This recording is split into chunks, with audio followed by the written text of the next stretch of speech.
Hello everyone, you're watching Abdul Sabur from EnglioCity. Well, in this very specific tutorial, I've come up with a very important topic that normally students have confusion with the word idiom and proverb. Well, so in this very specific video, I'll be explaining what is an idiom and what are some examples of idioms and what is a proverb and what are some examples of proverbs. Well, so first let's start with the word proverb.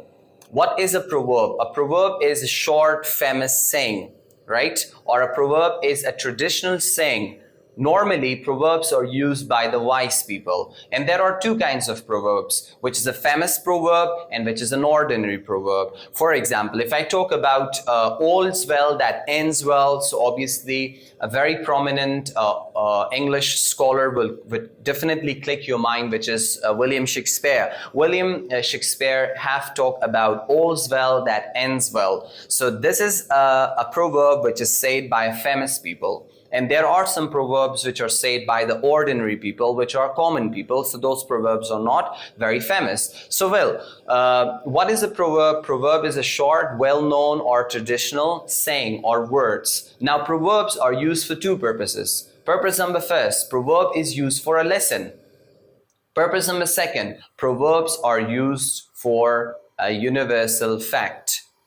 Now, how a proverb is used for a lesson. Let me give you a very famous proverb, example of a very famous proverb, which is unity is strength.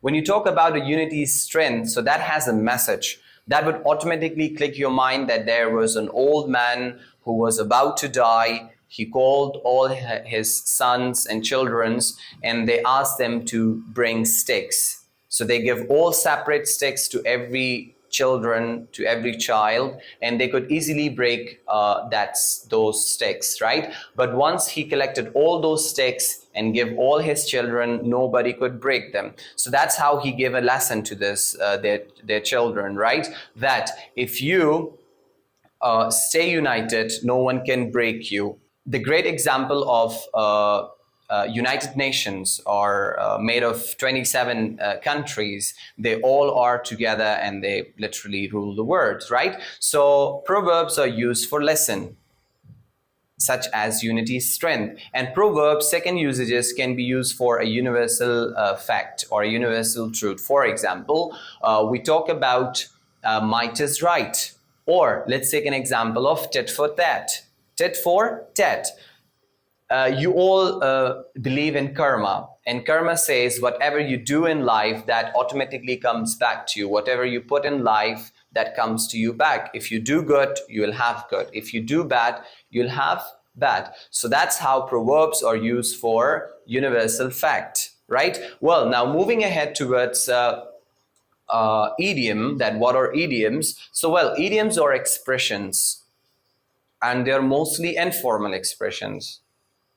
For example, what are expressions? Expressions are the words or phrases or clauses, right? Let's take an example of the idiom, which is the expression, which is a piece of cake. Now, a piece of cake is an idiom, and an idiom always have two kind of meaning. Number first is a literal meaning. Literal refers to the textual meaning. Number second is a hidden meaning. Now, if you look at the literal meaning of a piece of cake, so that refers to a slice of cake. But if you look at its hidden meaning, the hidden meaning is easy. For example, if you're given a homework and you say it's difficult, and the teacher tells you that no, this is a piece of cake for you people. A piece of cake is when a task is easy. Now, moving ahead towards the next idiom, and that is blue. When you talk about I am blue, so here blue, if you look at its textual meaning, the literal meaning, it refers to a color, but the heading meaning, which means sad. So that's how idioms can be defined as idioms or the expressions that normally carries two meanings, a literal meaning and a hidden meaning. Literal meaning is one and the hidden meaning is something else. Well, that's it about the idioms. And yes, one more important thing about idioms and proverbs is that idioms can be informal, proverbs are very formal. Proverbs are used by the wise people, and idioms are used for the beautification of a language. Whenever you want to aid beauty in your language, right? So you use idioms in order to make your conversation more interesting. And the other thing, idioms alone does not give a meaning. For example, blue does not give a meaning alone, but proverbs alone, it gives a meaning. It gives a meaning. For example, my favorite idiom in English language is to beat around the bush. Now, to beat around the bush, it does not give a meaning at all when it is alone. You must use it in a sentence. You must use it with the tense in order to give a proper meaning. But when you talk about the proverbs, so the proverbs do give a meaning when it stands alone. For example, all's well that ends well. That automatically has a message for the people, that has a lesson for the people, or that can either refer to a universal fact as well. Right? Well, that's it about idioms and proverbs. If you have any question, you can mention in the comment box below. And if you have not subscribed the channel, you can subscribe the channel. And if you have liked the video, you can share it ahead with your friends. Thank you so much, and I'll see you in next sessions. Have a great time.